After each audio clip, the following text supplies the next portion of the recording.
बिस्मिल्लाहिर्रहमानिर्रहीम। अस्सलाम वालेकुम स्टूडेंट्स। आज टॉपिक हमने करना है एनर्जी एंड काइनेटिक एनर्जी। इसमें हमने आज के टॉपिक में हम एनर्जी को ब्रीफली डिस्कस करेंगे कि एनर्जी क्या होती है, और एनर्जी की एक टाइप काइनेटिक एनर्जी को हम एक्सप्लेन करेंगे। Energy, what is energy? A body possesses energy if it is capable to do work. Energy को हम इस तरह डिफ़ाइन करेंगे कि एक बॉडी में एनर्जी होगी, एक बॉडी एनर्जी की हामिल होगी अगर वो वर्क करने की सलाहियत रखती है। मतलब कोई भी बॉडी जो वर्क कर सकती है वो उसमें एनर्जी मौजूद होती है। जो कैपेबिलिटी है वर्क करने की उसको हम एनर्जी कहते हैं। तो जो एनर्जी का यूनिट है, यूनिट एनर्जी का जाउल होता है, ठीक है। Unit of energy is joule. तो स्टूडेंट्स नेक्स्ट ये कि जो एनर्जी है फंडामेंटल एक हमारी रिक्वायरमेंट होती है, ठीक है। हर जो नेचुरल जितने भी नेचुरल फिनोमिनाज हैं उनमें एनर्जी का लिंक होता है किसी न किसी तरीके से। Energy is a fundamental concept in science, और साइंस में जितनी भी हम बातें पढ़ते हैं उसमें एनर्जी है जो है वो लाजमी इन्वॉल्व होती है।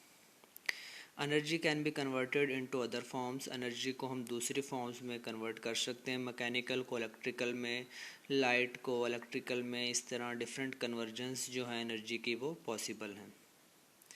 फॉर्म्स ऑफ एनर्जी हैं लास्ट पे कि एनर्जी के फॉर्म्स की अगर हम बात करते हैं तो हीट एनर्जी है। डिफरेंट फॉर्म्स होती हैं एनर्जी की, जिनमें heat energy, mechanical energy, light energy, उसके अलावा हमारे पास जो है साउंड एनर्जी होती है। डिफरेंट फॉर्म्स हैं एनर्जी की, वो हम नेक्स्ट इस चैप्टर में डिस्कस करेंगे। नेक्स्ट हैं स्टूडेंट्स टाइप्स ऑफ एनर्जी। तो एनर्जी की वैसे तो डिफरेंट टाइप्स हैं, लेकिन जब हम यहाँ पर हम मैकेनिकल एनर्जी की बात कर रहे हैं तो मैकेनिकल एनर्जी की बेसिकली टू टाइप्स होती हैं। टू टाइप्स कौन कौन सी हैं? उनमें काइनेटिक एनर्जी होती है और पोटेंशियल एनर्जी होती है। तो मैकेनिकल एनर्जी के बेसिकली टू टाइप्स हैं, काइनेटिक एनर्जी और पोटेंशियल एनर्जी। यहाँ पर हम आज इस टॉपिक में काइनेटिक एनर्जी को एक्सप्लेन करेंगे। काइनेटिक एनर्जी को ब्रीफली डिस्कस करेंगे आज के इस टॉपिक में हम। काइनेटिक एनर्जी, काइनेटिक एनर्जी की जो डेफिनेशन है, ये काइनेटिक एनर्जी जो होती है वो एनर्जी किसी बॉडी में अगर मोशन की वजह से एनर्जी है तो उसको काइनेटिक एनर्जी कहते हैं। The energy possessed by a body due to its motion is called potential energy. जी students, the energy possessed by a body due to its motion is called kinetic energy. किसी भी body में उसकी हरकत की वजह से, मोशन की वजह से मौजूद एनर्जी को काइनेटिक एनर्जी कहते हैं। तो नेक्स्ट इसकी एक्सप्लेनेशन है, ठीक है। एक्सप्लेनेशन जो है वो हम इसकी एक्सप्लेनेशन की आपने हेडिंग देनी है डेफिनेशन के बाद। जी स्टूडेंट्स, एक्सप्लेनेशन में यहाँ से लिखना हम स्टार्ट करेंगे, ठीक है। एक्सप्लेनेशन की हेडिंग देने के बाद आपने ये जो डेफिनेशन के नीचे जो पैराग्राफ लिखा हुआ आपके टेक्स्ट बुक में, यहाँ से आप लिखना स्टार्ट करेंगे। Consider a body of mass m moving with velocity v। The body stops after moving through some distance s due to some opposing force. देखिए बच्चों, एक बॉडी है जिसका मास m है, वो वेलोसिटी v से मूव कर रही थी। बॉडी जो है कुछ डिस्टेंस कवर करने के बाद रुक जाती है। किस वजह से रुकती है? Due to some opposing force, के हम उस पर कोई अपोजिंग फोर्स लगाते हैं। बच्चों यहाँ पर एक चीज़ माइंड में रख लें कि जिस डायरेक्शन में गाड़ी जो है वो बॉडी मूव कर रही है, हमने उसको रोकने के लिए उसके ऑपोजिट फोर्स लगाई है। तो जो फोर्स की डायरेक्शन और एक्सेलरेशन की डायरेक्शन यहाँ पे ऑपोजिट है। ये याद रख लें बच्चों कि इस यहाँ पर जो फोर्स की डायरेक्शन और जो बॉडी है उसकी मोशन की डायरेक्शन ऑपोजिट है। ये कंसेप्ट आगे अभी हम यूज़ करेंगे। Such as force of friction act on its. Okay students, the body possesses kinetic energy and is capable to do work against opposing force until all of its kinetic energy is used up। तो body में kinetic energy मौजूद है जो कि opposing force के खिलाफ क्या करती है, वर्क करती है।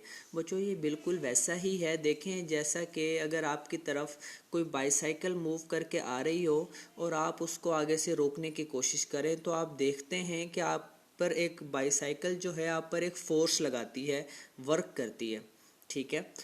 और वो वर्क कब तक करती है, जब तक उसकी सारी जो एनर्जी है वो लॉस नहीं हो जाती। इस केस में अब अगर आप ज़्यादा वर्क एक्सपीरियंस करना चाहते हैं तो अगर कोई गाड़ी आपकी तरफ मूव कर रही हो वैसे, तो अगर हम उसको आगे से रोकने की कोशिश करते हैं तो हम देखते हैं कि गाड़ी हम क्या करती है, हम पर वर्क एक्सर्ट करती है। और ये वर्क किस वजह से होता है, उस गाड़ी की मोशन की वजह से।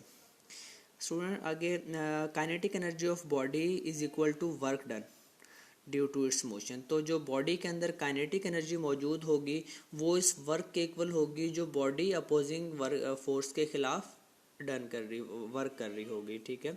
काइनेटिक एनर्जी है जो बॉडी की वो उसके वर्क डन के इक्वल होगी। तो kinetic energy is equal to F S हमने क्यों लिखा है, क्योंकि जो वर्क डन होता है वर्क का फार्मूला होता है हमारे पास F S, W is equal to F S के होता है, इसलिए हमने काइनेटिक एनर्जी ऑफ बॉडी की जगह काइनेटिक ई लिखा, के for kinetic capital E energy के लिए लिखा हमने, और वर्क डन के लिए हमने क्या लिख लिया, F dot S.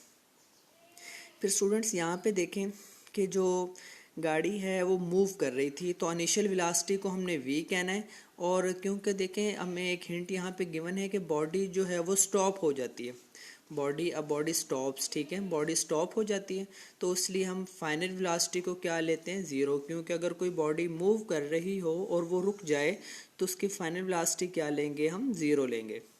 Newton second law के according F is equal to होता है ma के। यहाँ से अगर हम a की वैल्यू निकालना चाहें तो m इधर आकर यह मल्टीप्लाई हो रहा है, इधर आके क्या होगा, डिवाइड होगा। बच्चों अब यहाँ पे देखिए ये जो नेगेटिव साइन है, लेकिन यहाँ पर हमारे पास आ गया a is equal to minus F over m। ये जो नेगेटिव साइन है, यहाँ पर नेगेटिव साइन इंडिकेट करता है कि जो डायरेक्शन है वो ऑपोजिट है। किस चीज़ की डायरेक्शन, बच्चों देखें जो गाड़ी मूव कर रही थी उसका जो एक्सेलरेशन है उसकी डायरेक्शन, और हमने जो उसको रोकने के लिए अपोजिंग फोर्स लगाई है दोनों की डायरेक्शन ऑपोजिट है, इसीलिए यहाँ पर नेगेटिव साइन यूज़ हुआ है। तो अब देखें a की वैल्यू हमारे पास आ गई minus F over m। Using third equation of motion, third equation of motion use करनी है आपने।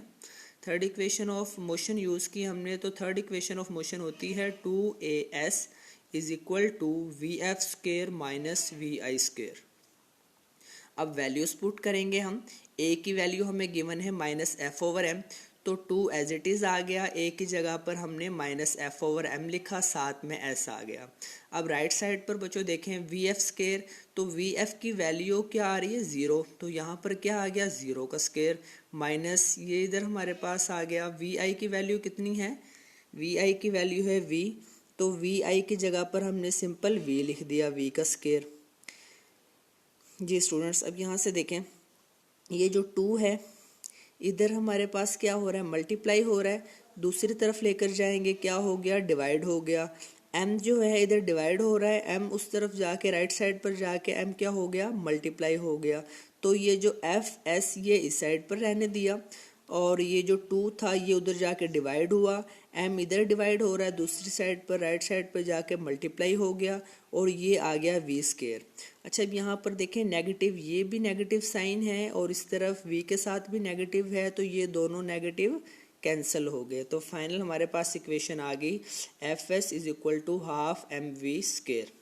अब स्टूडेंट्स यहाँ अब इससे अब देखें हमने स्टार्ट में फर्स्ट स्टेप में हमने कहा था कि जो एफ एस है हमने उसको किसके इक्वल रखा है, काइनेटिक एनर्जी के।